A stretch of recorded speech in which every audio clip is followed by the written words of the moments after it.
равни на лъжи. Затова ние ви казваме истината такава каквато е. Всеки делничен ден от 14 часа и от 18 часа.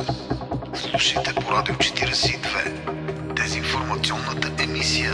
Емисията, в която ви казваме това, което другите не смеят да ви го кажат на глас.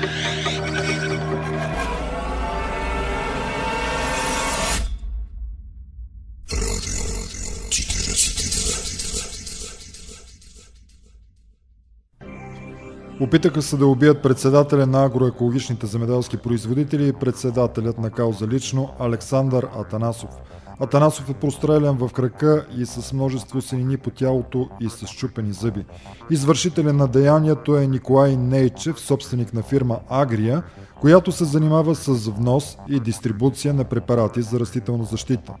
По думите на Марина Владова, която е пиар на асоциацията, чийто председател е Атанасов, това се е случило между Бояна и Драгалевци на улицата между киноцентъра.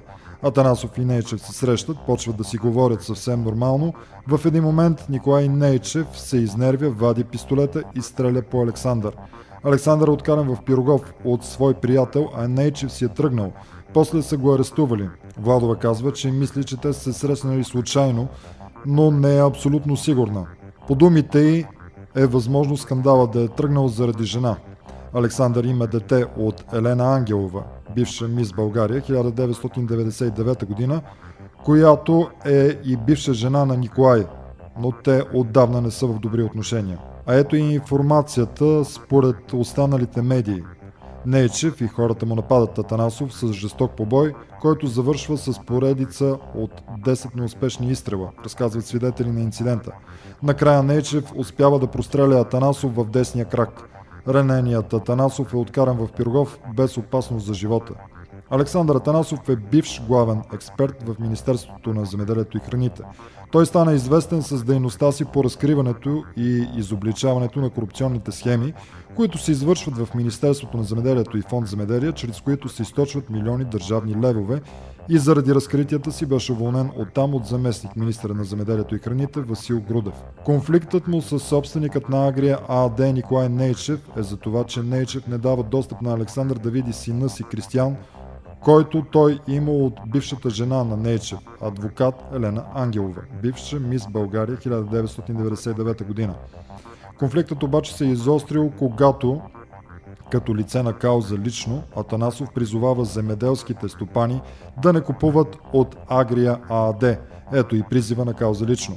Председателят на надзорния съвет и собственик на Агрия АД Николай Нейчев внася незаконно опасни препарати от Китай и трети страни с недоказан произход и състав. Както много земеделски стопани са се убедили след използването на такива препарати за растителна защита. Освен вредителите, често пъти и самата селскостопанска продукция се унищожава или се намалява значително.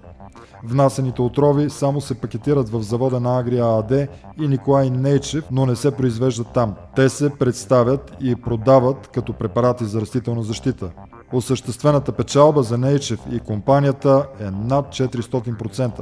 Това показва недвусмислено какво продават и какво е качеството, че реално Агрия АД продава на земеделските стопани единствено и само измама, лъжа и смърт. Все още не е ясно какви ще са обвиненията, които прокуратурата ще повдигне срещу Николай Нейчев, както и каква мярка за неотклонение ще му бъде поискана за опита за убийство на Александър Атанасов.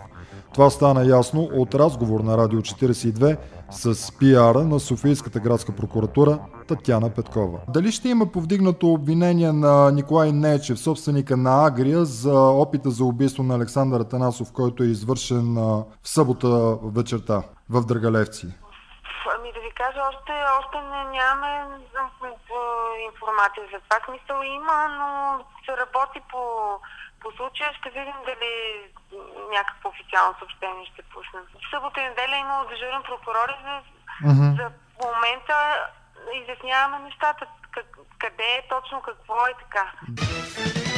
Оказа се, че и говорителят на Софийската градска прокуратура Румяна Арнудова не е запозната с случая, свързан с стрелбата от събота по Александър Атанасов. Ало, добър ден, госпожо Арнаудова. Безпокоя ви от Радио 42. Бихте ли могли да ми кажете дали ще има повдигнати обвинения срещу стрелеца срещу Александър Атанасов от събота? Очаквам да ми се обадят колегите от Софийска районна прокуратура и едва тогава ще можем да кажем каквото и да е. Аз очаквам дори на вашия телефон да е на някой от колегите. Нямам никаква информация по досъдебното производство. Това беше дезинформационната емисия на Радио 42. Останете с нашата музикална програма. От земята българска един камен не давам. Така казах. И така ще бъде.